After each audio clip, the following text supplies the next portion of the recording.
Hello everyone, welcome to this edition of the Primetime Newscast on eQUINOXE Television, live from our headquarters in Cameroon's economic capital, Douala. I am Bable Jonathan. In our top stories in this edition of the news, President Paul Biya of the Republic of Cameroon gets a 7th term in office. The 85-year-old oldest leader in sub-Saharan Africa got 71.3% of the vote, and the opposition leadership in the Republic of Cameroon changes hand. The Social Democratic Front drops to the 4th position with presidential candidate O.C. Joshua, while Professor Maurice Kamto and his CRM political party rise to the 1st position as far as the opposition is concerned in the Republic of Cameroon. In this newscast, we shall take you through the political and administrative journey of the man who is going to lead the nation for the next 7 years.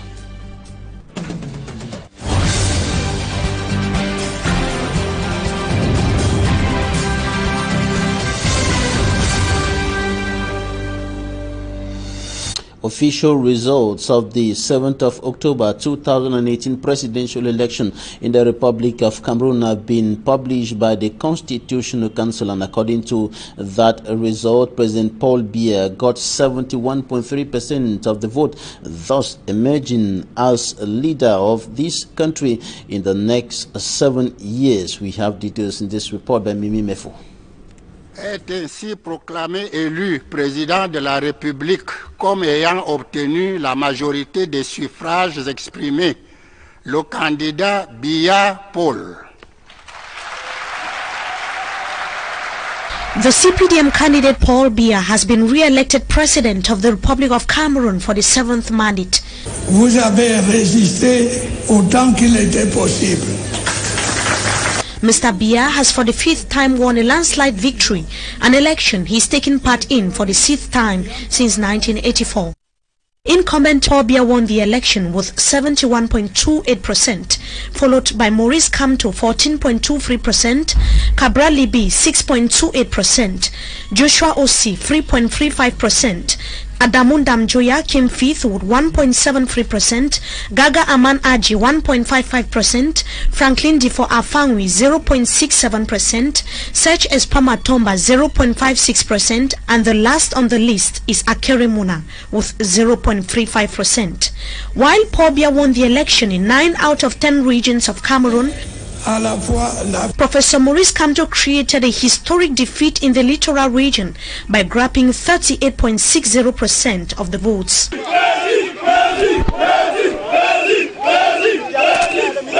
One of the biggest surprises of the 2018 presidential election in Cameroon is the leading opposition title, which now goes to Maurice Kamto after the Social Democratic Front lost even in its own northwest stronghold.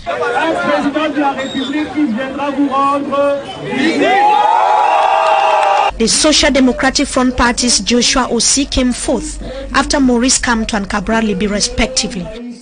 The participation percentage of the 2018 presidential election is 53.85% after 3.5 million out of 6.6 million registered voters took part in the 7th of October presidential election.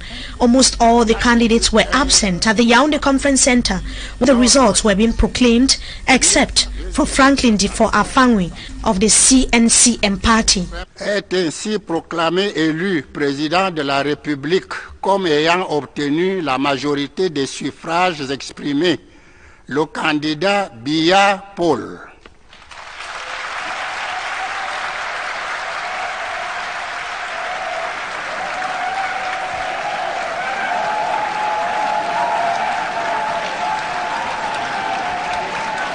Paul Biya would be sworn in within the period of 15 days.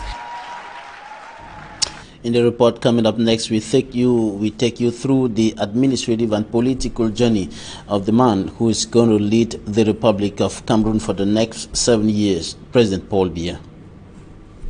Upon his return to Cameroon from France, where he pursued his university studies, Paul Biya was appointed Minister of Special Duties at the Presidency of the Republic in October 1962. He held this post for less than 2 years and became the Chief of Cabinet at the Ministry of National Education in January 1964. He was promoted to Secretary General at the same ministry in July 1965. He later became Secretary General at the Presidency of the Republic and Director of the Civil Cabinet in January 1968.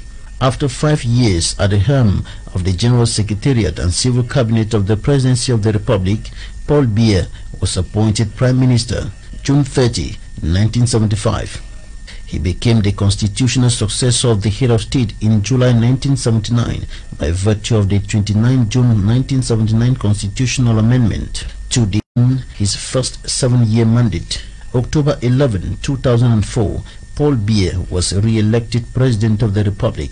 October 7, 2018, the man of rigor and moralization, greater ambitions, greater achievements, and great opportunities, is re-elected President of the Republic of Cameroon. Concerning party politics, he became member of the Political Bureau and the Central Committee of the ruling Cameroon National Union (CNU) at the Second Ordinary Congress of the party in February 1975 in Douala, and Vice President of the Central Committee of the CNU after the Bafoussam Congress in February 1980. September 14, 1983, he was elected President of the Cameroon National Union during the Second Extraordinary Congress of the party, which held in Yaoundé. During the 4th Ordinary Congress of the Cameroon National Union, March 21 to 25, 1985 in Bamenda, the name of the party was changed to the Cameroon People's Democratic Movement (CPDM), with Paul Biya elected as president, a post he holds till date.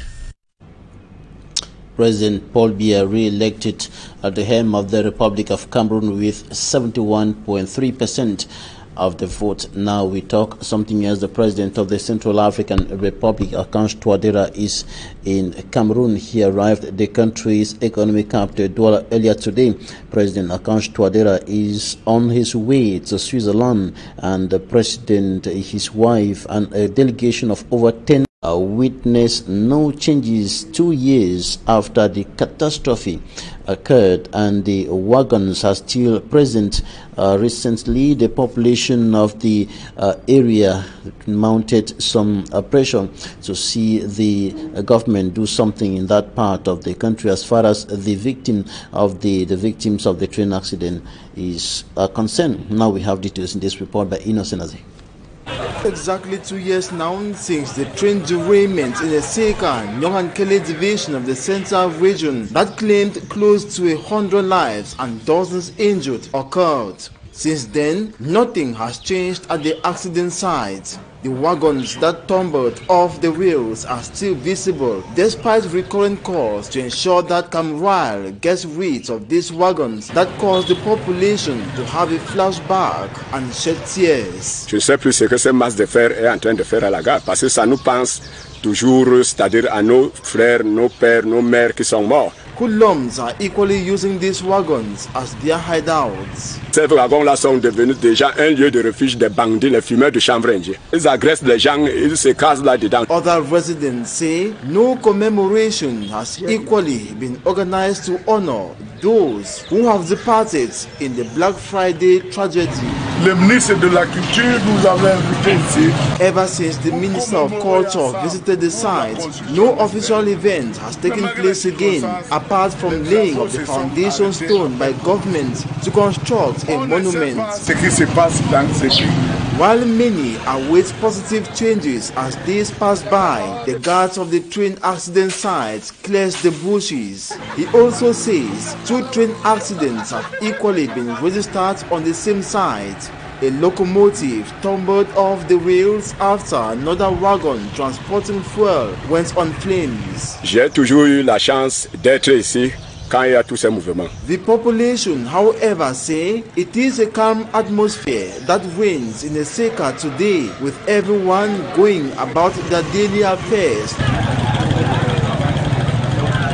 Nevertheless, this does not erase the Seka October 21st memory, as it remains indelible. Je crois que Ce n'est pas pour si peu que ça va s'effacer. They wish annually a special commemoration be organized for this date in Cameroon. C'est triste événement. Others say the Seka District Hospital that plays a significant role during the train accident by taking charge of victims be honored with rehabilitation. Dans l'hôpital, tout le monde a reconstitué le patrimoine de l'hôpital. Traditional authorities on their part have not stopped performing certain rites on the October 21st train derailment site. Cameroonians who have given him this resounding victory expect a lot from him, with top on the agenda being the return of peace to a country currently rocked by insecurity in some of its regions. We should first of all solve the Cameroon crisis. First and foremost, that is peace. We cannot progress in a country without peace. We need peace in this country. Let him see first by solving the Cameroon crisis. We are afraid of war. Everything is not as we wanted, but as the new president is elected now, we want him to create peace. Just like the Boko Haram crisis which came up and died within President Paul Biya's reign, Cameroonians have given President Paul Biya another mandate to solve the Anglophone crisis born during his last mandate.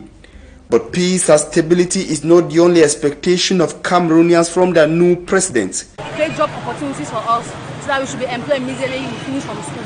Because paying her, use some of money in schools, in professional schools, and at the end you are not able to be employed. It's not an easy task. Parents are suffering. Let him see what to do to help us.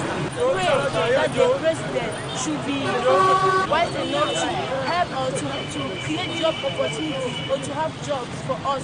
Revamping the health sector, boosting the economy, tackling youth unemployment, ensuring a deserving welfare to these giants of the Central African sub-region are some of the things Cameroonians say their re-elected president should focus on.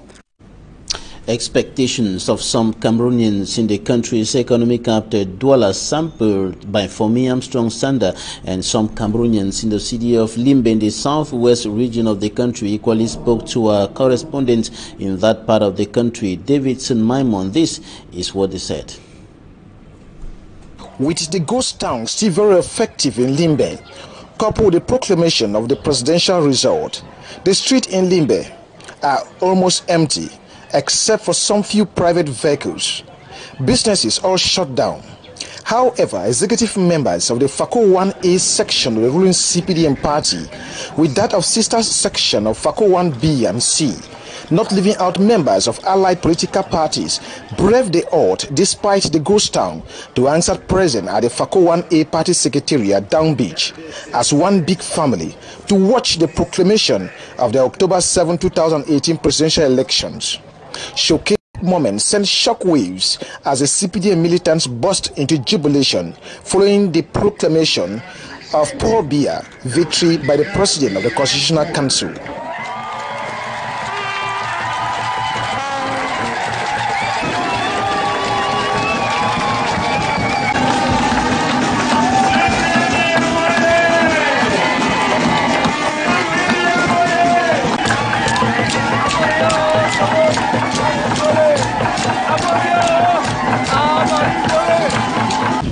It gives me great delight to appreciate the massive work we in FACO division as a whole and in Limbe in particular have carried out despite all the threats and difficult environment. We brave the odds to register one of our highest participation rates in the crisis-ridden southwest and northwest regions.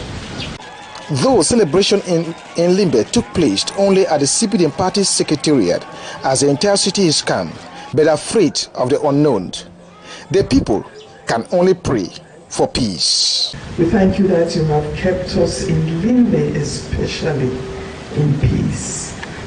Let your name be glorified. We pray, O Lord God, that even as the elections have been proclaimed all over the country, we just ask that your peace that passes all understanding will be the portion of this nation in the name of Jesus. We wrap up this edition of the news with an advertorial on the Information and Communication Technologies ICT University Cameroun. That institution is breaking new grounds to enhance and promote quality education and training. For me, Armstrong Sander. The convocation ceremony of the Information and Communication Technology University Yaoundé, Cameroun, offered an opportunity for management to explain the programs offered by the institution to parents, students and teachers, as well as highlighting what the university expects from them for the new academic year. The vision and mission of the ICT University, an institution highly equipped with up-to-date ICT tools to facilitate its goal of training real-world problem solvers, was explained to parents and hundreds of students who answered present during the ceremony. We had today the parents, the students, the lecturers, and we had a time to share the history of the university and its programs and what we are up to. We also had the opportunity of the president, Professor Victor Mbarika, addressing the students from the United States, so that he too, as a board chair of the Board of Trustees, tells the students his own words of welcome and the parents and the programs that he has led ahead for this university. One of the great things that the university has is the e-library, which has a total of 80,000 books to be consulted by students and lecturers and parents on campus. The e-library of the ICT University is a special platform which does not use internet, thanks to a special server in which the university has downloaded hundreds of textbooks for the students to access and do their research. E-library, where they have access to several hundreds of thousands of books. So we're looking forward to our students actually using them. And as a practice at the university, we already have our teachers using our e-library in order to teach and in order to give students assignments and group work. So we're really excited about what's coming ahead in the school year. The ICT University Cameroun also prides itself as an institution which trains students who are problem solvers and most competitive in solving real-world problems. We have a vision, we have a mission in ICT University, and one of our mission statements is to ensure that the students who will be graduating from here are able to solve real-world problems, especially some of these common problems that is affecting the developing economies, you understand. So here we don't do patch-up programs, we do programs that transform lives, that change, that solve the problem that has to do with humanity. And we are privileged to host the students and the parents, and we hope that many other students will continue. Added to the School of Information and Communication Technologies, the university offers, among several programs, business management and sustainable development, accounting education, international masters in business management and sustainable development to PhD, postgraduate and undergraduate students who say the ICT University is the place to be. I like their way of researching. That is what has actually brought me here. At least they are one of the best universities in Cameroun. Their standard is not bad. It's really my pleasure to enroll here as a student. It's a nice place.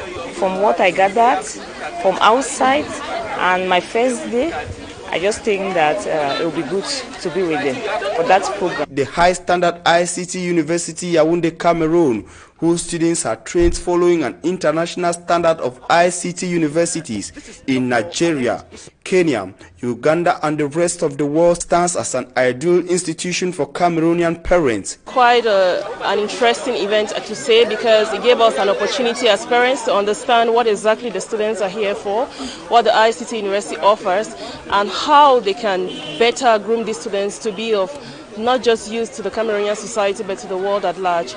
It's been a very great event, I must say.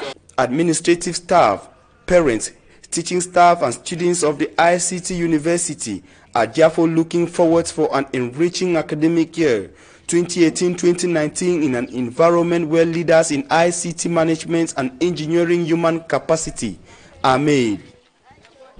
That's it for the first part of this newscast. Coming up next, Talking Point.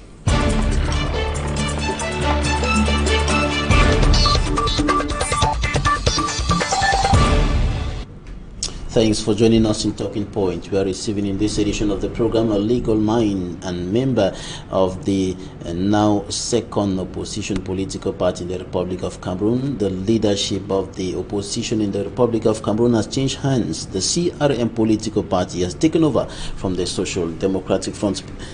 Barrister, you're welcome. Thank you. Barrister Michel NDOCKI, you certainly watched the proclamation of results of the presidential election by the Constitutional Council, which indicated that the CPDM of President Paul Biya got 71.3% of the votes, and your party got 14.23% of the votes. Your first reaction? First reaction is these results do not reflect, in our view, the will of the Cameroonian people.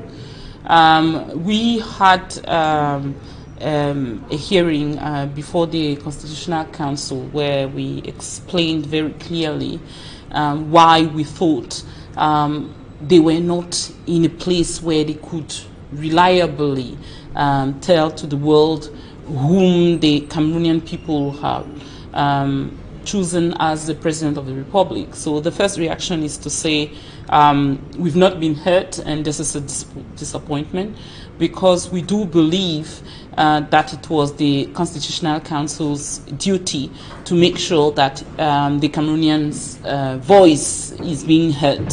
And are you saying that the results proclaimed by the Constitutional Council do not reflect the reality? Yes, that's what we believe, and we've explained and provided evidence, and the debates during the hearing, I think, very obviously showed to the world that we had a point there. We were saying that the results are coming from the various divisions, the 58 divisions of Cameroon and 36 divisions where we felt things did really not go well. The results as transmitted by the divisional commissions were not the fair reflection of the what happened in the ballot boxes. And we asked to the Constitutional Council that the request from the National Commission, the original copies of these various 36 statements of how the meetings at the divisional level went, and they were unable to do so. So we do believe for that reason the Constitutional Council was not in a position to say with a reliable evidence who the Cameroonian people had chosen as a president. We'll be coming back to the post-election petitions hearing in some few seconds. Despite the result that have been published so far, your political party, because this is a this is to show that as a people we are now more and more involved and committed to make our country what we want it to be, even from a political stance. We've been hearing for years that Cameroonians were not interested in politics. We can see that is not true, because they've managed to identify and show to the world which body they felt was taking into consideration their aspirations as Cameroonians. And we think this is only meaning for CRM militants that we need to work harder to be up to the people's ambition. You should have done better, you said earlier, but your voices apparently were not heard during the hearing of post-election petitions at the Constitutional Council. You shouted loud with the whole battery of senior legal minds, but at the end of the day, your petitions were simply rejected. And again, it is sad, because this raises the question, how much of respect should we have for our institutions if we don't truly believe that the people that are the President of the National Commission, which means he is in an obvious conflict of interest position. But let's put that aside. This member of the commission came at the end of the whole process, basically, showing 6 statements out of 36 that we were. Some ease. For us, the simple reason is that you had in the council people who were not really impartial. You had people who were members of CPDM, supporters of CPDM, who were, as I said, at the same time, members of the National Commission and member of the Constitutional Council, that is, first of all, producing the documents, secondly, approving the documents that have been produced. That's why and this means simply, in simple words, that they were not independent. And if they were not independent, of course, they would come up to a result that they were asked to come up with. That's why some talked of a coalition of elections, Cameroon, the CPDM, and the administration. Barrister Michel NDOCKI, member of the Cameroon Renaissance Movement CRM political party, thanks for coming. Thank you. Thanks, ladies and gentlemen, for staying with us. That's it for this edition of the news. Goodbye.